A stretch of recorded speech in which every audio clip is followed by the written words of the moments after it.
ओम नमः शिवाय। आप सभी व्यूअर्स का पुनः स्वागत है।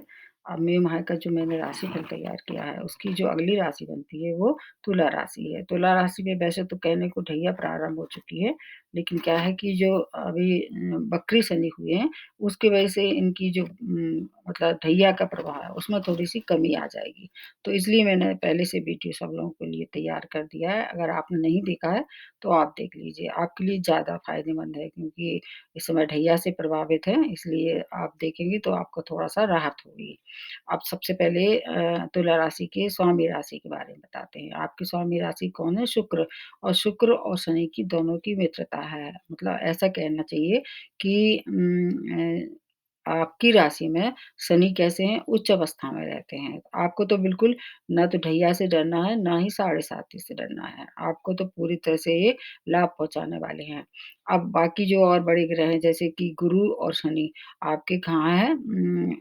4th भाव में है तो जब ऐसी स्थिति बन रही है तो उसमें गुरु जो है नीच अवस्था में है जबकि शनि अपनी ही राशि में है और वहाँ पर मंगल भी मतलब उच्च राशि में है। अपनी जो मकर राशि उनकी उच्च होती है वो रहेंगे 4 मई तक मंगल, फिर अपनी ये राशि बदल लेंगे। फिर ये आ जाएँगे कुंभ राशि में आपके 5th भाव में, फिर उतने अच्छे परिणाम नहीं देंगे। हालाँकि मूल त्रिकोण में आएँगे लेकिन क्या है कि कुंभ राशि में मंगल बहुत अच्छे फल नहीं देते हैं। राहु आपके भाग्यस्थान में और केतु आपके 3rd भाव में रहेंगे, जैसे चले आ रहे थे मार्च से और सितंबर तक रहने वाले हैं। ये अपनी राशि और नक्षत्र समय-समय से बदलते रहेंगे। अब इसके बाद आ जाते हैं बुध। बुध जैसे मैंने बताया कि आपके सूर्य और बुध 7th भाव में बुध आदित्य योग का निर्माण कर रहे हैं, जिसमें सूर्य अपनी उच्च राशि में है और सप्तम भाव में है। तो सप्तम भाव में जो सूर्य का बहुत अच्छा नहीं मानते हैं, इसके मतलब केंद्र में है, तो केंद्र का वजह से तो थोड़ा-सा अच्छा होगा, उच्च राशि में है, लेकिन ये इनका कारक भाव नहीं है, तो 7वें घर से संबंधित थोड़ा-सा वहाँ सावधानी रखनी पड़ेगी।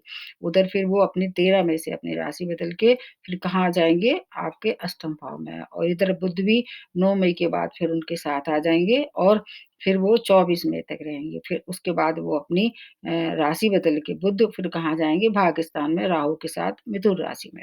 तो ये पूरी हो गई ग्रहों की स्थिति। इसके आधार पे मैं बताती हूँ सबसे पहले शुक्र के बारे में। शुक्र आपके अष्टम भाव में है, तो शुक्र का ऐसा कहा जाता है, एक शुक्र ही ऐसे ग्रह हैं जो 3 घर को छोड़ के जैसे 3 घर में 6, 7 और 10 नंबर का जो हाउस होता है, उसमें बहुत अच्छे नहीं देते, लेकिन खराब भी नहीं देते हैं।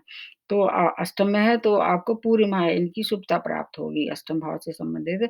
अब इसके अलावा क्या-क्या शुभता प्राप्त होगी जैसे आपका कार्यक्षेत्र, व्यवसाय मतलब मध्य माह तक तो आपको काफ़ी शुभता प्राप्त होगी, जब तक कि सूर्य उच्च राशि में है और उनके साथ बुध आदित्य योग का निर्माण कर रहे हैं।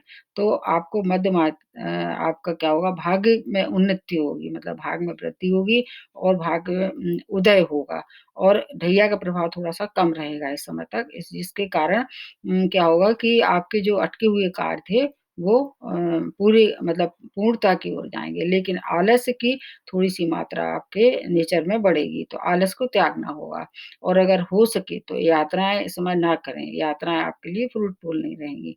और कोई नई-नई चुनौतियों का आपका सामना करना पड़ेगा और वो चुनौतियाँ कैसी होंगी आपके लिए थोड़ी-सी कष्टदायक हो सकती हैं। इसलिए अगर हो सके तो यात्रा भी ना करें। और आपके जो स्वामी राशि हैं उनका जो है उनकी शुभता आपको पूरे माह प्राप्त होगी। उसकी वजह से क्या होगा आपकी आर्थिक स्थिति में विशेष लाभ होगा आपको और प्रेम संबंध और आपके जो और रिलेशन थे माता-पिता से, भाई-बहनों से उसमें प्रगाढ़ता आएगी और शिक्षा संबंधी या कोई भी कॉम्पिटिशन फेस कर रहे थे, उसमें भी सफलता होगी, मतलब मिलने ही वाली है। संतान की ओर से कुछ बाधा निश्चित रूप से होगी, जबकि मंगल वहाँ आ जाएँगे कुंभ राशि में, तो संतान और आपकी शिक्षा दोनों प्रभावित हो सकती है क्योंकि वो उनके लिए थोड़ा-सा कुंभ राशि में आने से मंगल की जो क्रूरता है और ज़्यादा बढ़ जाएगी और शनि की राशि है कुंभ, इसलिए शनि और मंगल दोनों मित्र नहीं हैं। तो उस समय थोड़ा-सा आपको सावधानी रखनी पड़ेगी मतलब कि 4 मई के बाद और आपका मध्य मई के बाद आपका मतलब हेल्थ भी खराब हो सकती है, वहाँ भी सावधानी रखनी पड़ेगी और मानसिक क्लेश आपको सता सकता है। मानसिक क्लेश अगर ऐसी स्थिति बन रही है, तो समझ लीजिए कि आप कहीं न कहीं आप ऐसी मतलब चीज़ों की चपेट में आ रहे हैं, जो कि आप समझ नहीं पा रहे हैं। तो ऐसी स्थिति में अनिर्णय की स्थिति ऐसे बनती है, ऐसे कह सकते हैं। तो उसमें आप कुछ समय के लिए धैर्य रखें या फिर अगर कोई आपका वेल विशर है या कोई गुरु है, तो उससे संपर्क करके अपने जो अनिर्णय की स्थिति है, उससे बाहर आएँ। और इसके साथ-साथ अगर आपको मानसिक स्थिति ज़्यादा हो रही है, तो शनि की आराधना करें, शनि का मंत्र जाप करें और अपने स्पाउस की बात मान के चलें, तो फिर आपको ज़्यादा लाभ होगा। और लेकिन इस महीने जब तक के सूर्य आपके सप्तम भाव में है, तो स्पाउस की हेल्थ भी प्रभावित ये करेंगे। उनकी भी हेल्थ को मतलब आपको देखना चाहिए कि अगर कोई परेशानी है, तो तुरंत उनको चेकअप कराएँ और नए इस इन्वेस्टमेंट से भी आपको बचना होगा। क्योंकि कुछ समय बाद ही मतलब 14 में से गुरु भी वक्री हो जाएँगे, तो आपको जो गुरु की शिफ़्ट भी चौथे भाव की मिल रही थी, वो भी आपको फिर प्राप्त नहीं होगी। इन टोटल जो है तुला राशि वालों के लिए मई का महीना थोड़ा-सा अलर्ट रहने का है। और फिर भी अगर कोई परेशानी है, तो फिर आप किसी को अपना नेटल चार्ट दिखा के और अगर कोई रेमेडी बनती है, तो उसका पालन करें।